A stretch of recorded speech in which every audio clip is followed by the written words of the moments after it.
The simple tasks are the ones that exist today that you could start on right when you get back to the office after this event. Are using Copilot or ChatGPT in a non-data loaded environment to enhance your productivity.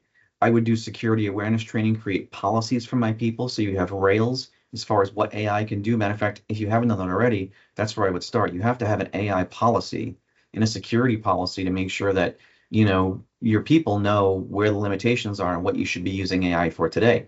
And that can be simply a written document that is dispersed to the company and then trained, and then they approve it from an HR perspective, or it can be something where it's even more elaborate with video training and that sort of thing.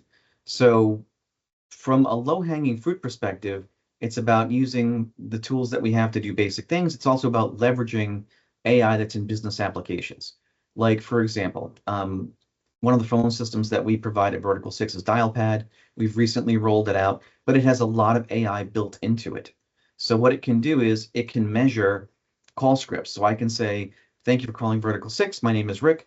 Can I have your name, please? What company are you calling from? And I can load that script into DialPad, and it will take a look at when my technicians have those conversations, how close are they following that script? Like, how good are their customer service skills? And I can measure that with AI. Another way to do it is measure the emotion of the call. Like, AI is capable of saying, well, this person got hot, this person had a great experience, and it can take that information and fold it up to the management team that runs the call center.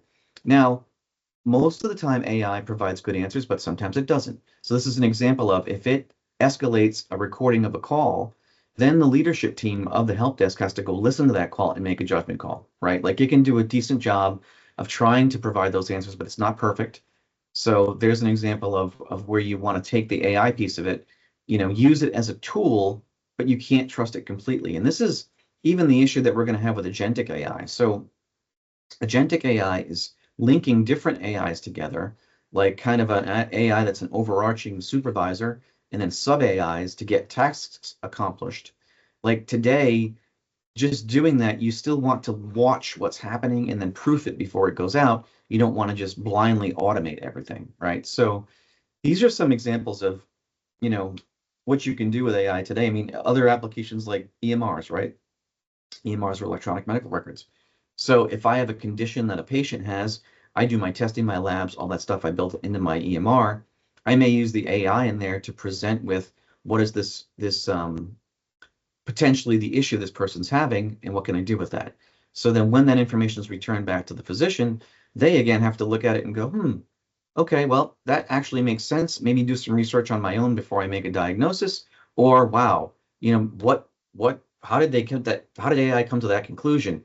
Oh, the notes are missing, or this is here. So it may not provide the exact answer you're looking for, but it may also help you define some inefficiencies in your operations and all that stuff. So those are things that it can do today, not to mention, again, that's not super low hanging fruit, but you can also go with a dedicated instance of AI and load your stuff into it.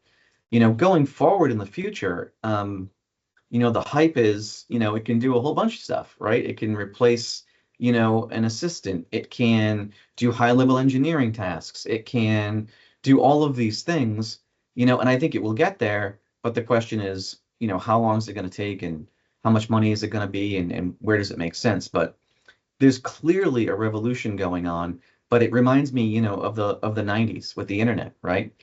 Like we were going to buy everything online and it was going to be all this stuff. And, we're talking about this when Amazon was like dial up and buy a book, right? So did all of that happen? Yeah, but it took 20 years. It didn't take 3 years. And I think we're all thinking it's going to happen faster than it does.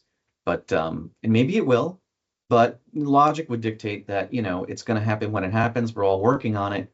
But, and certainly, companies like ours who provide these solutions are incented to find the latest cool tools and what it can do and get it out there. But we've got to do it in a measured way that helps our customers and doesn't impede them.